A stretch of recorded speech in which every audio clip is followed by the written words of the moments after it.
Right, welcome back. ఇక రాజేష్ గారు, ముఖ్యంగా 6 రోజుల నుంచి చూస్తున్నాము, కవితని 2 సార్లు విచారణ చేపట్టడం జరిగింది. సిబిఐ అధికారులు నేరుగా నివాసానికి వచ్చి వారికి కావాల్సినటువంటి సమాచారం కూడా సేకరించినటువంటి పరిస్థితి నెలకొంది. కానీ ఇప్పుడు అరెస్ట్ తర్వాత ఏ విధంగా ఉండబోతుందంటారు ప్రొసీడింగ్? కానీ ఏముంటుంది, ఆల్రెడీ ఛాలెంజ్ పిటిషన్ కూడా దాఖలు చేయబోతున్నారు మరి కాసేపు సుప్రీంకోర్టులో. 100% సుప్రీంకోర్టులో స్పెషల్ మోషన్ హౌస్ మోషన్ కూడా చేసే అధికారాలు ఉన్నాయి. కొన్ని సందర్భాల్లో మన ఐశ్వాస తీర్మానాల్లో మన కర్ణాటక అసెంబ్లీ 2018-19లో హౌస్ మోషన్ పిటిషన్స్ అలో చేసిన సందర్భాలు కూడా ఉన్నాయి. కానీ ఇది ఒక సింగిల్ వ్యక్తికి వ్యవస్థకి సంబంధించిన అంటే కేసు కాబట్టి హౌస్ మోషన్ పిటిషన్కి 100% ఛాన్స్ ఉండకపోవచ్చు. జనరల్ ఫ్లోలో అది మండే ఆర్ ట్యూస్డే వెడ్నెస్డే డెఫినెట్గా బెయిల్ వస్తుంది. అది నిన్ననే జరగాల్సినటువంటి ఇవన్నీ కూడా అలా ఇప్పుడు 19వ తారీఖు వాయిదా పడ్డది. ఎస్ నేను అదే అంటున్నా. నిన్న సుప్రీంకోర్టులో 12:30కు 19వ తారీఖు వాయిదా పడ్డప్పుడు రవికుమార్ గారు 100% అనాలిసిస్ చేయాలి. ఇప్పుడు మీరు కూడా ఒక జాతీయ పార్టీకి రిప్రజెంట్ చేస్తూ మాట్లాడుతున్నారు. సో ఈ ఎలక్షన్ కోడ్ రాకముందే 1 day బిఫోర్ మీకు టైం దొరికిందా to change the people mind set? You have to prove. ఇప్పుడు నేను ఏమంటున్నాను, రవికుమార్ గారు బ్లాక్ మనీ ఇవన్నీ అంటున్నారు 100 కోట్లకు. మళ్ళీ 2019లో మోడీ గారు మొత్తం స్విట్జర్లాండ్లో ఉన్న బ్లాక్ మనీ మొత్తం తెస్తున్నారు కదా. 6 నెలల్లో 10 సంవత్సరాలు అయింది సంసారము. ఎన్ని బ్లాక్ మనీ ఎన్ని కోట్లు తెచ్చిందనే లెక్క చూపించాలి కదా ప్రజలకు.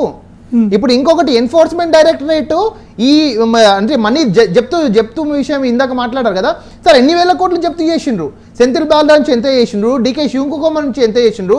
లారూ ప్రసాద్ యాదవ్ నుంచి ఎంత చేసిండ్రు? మనీష్ సిసోడియా నుంచి ఎంత చేసిండ్రు చూపించాలి కదా. నువ్వు 6 నెలల్లో మొత్తం బ్యాక్ చేస్తాను అన్నోన్వి 10 సంవత్సరాలు కామ్గా కూర్చుంటే దేశ ప్రజలు నమ్ముతారా? నేను ఏ పొలిటికల్ పార్టీకి తొత్తుగా మాట్లాడట్లే, ఒక పొలిటికల్ అనలిస్ట్గా పొలిటికల్ అడ్వకేట్గా మాట్లాడుతున్నా. మీరు 6 నెలల్లో మొత్తం 1000 కోట్లు స్విట్జర్లాండ్ మాటనే మర్చిపోయిండు మొత్తం సంసారం.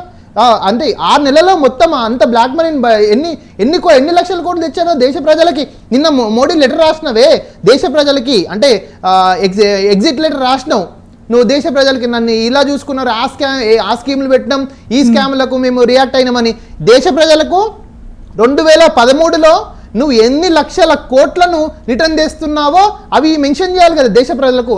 Then only they will trust on you. ఇప్పుడు మీరు మాట్లాడుతున్నారు 400 పార్లమెంట్ సీట్లకి ఏం పని ఉందండి? మొత్తం రాజ్యాంగాన్ని చేంజ్ చేద్దామనా? ఎంత మీకు మెజారిటీ కావాలి? ఎంత? 300, 400. మధ్యప్రదేశ్ ఎంపీ ఏమన్నాడు? 400 సీట్లు కావాలన్నాడు. ఎందుకు 400 సీట్లు నేను అడుగుతున్నా. రాజ్యాంగం మొత్తం చేంజ్ చేసి ఎవరిని ఉద్ధరించడానికి? మొన్న తెచ్చిన CAA bill, citizenship amendment act ఎవరిని ఉద్ధరించడానికి? దేశంలో రిలీజియస్ బేస్ మీద చిచ్చు పెట్టడానికి కాదు. ఈ ఎక్స్పెషల్లీ ఎలక్షన్ కోడ్ ముందు కవితను అరెస్ట్ చేయడానికి, దేశంలో ఉన్న జాతీయ పార్టీలు ప్రాంతీయ పార్టీల దగ్గర చిచ్చు పెట్టడానికి కాదు.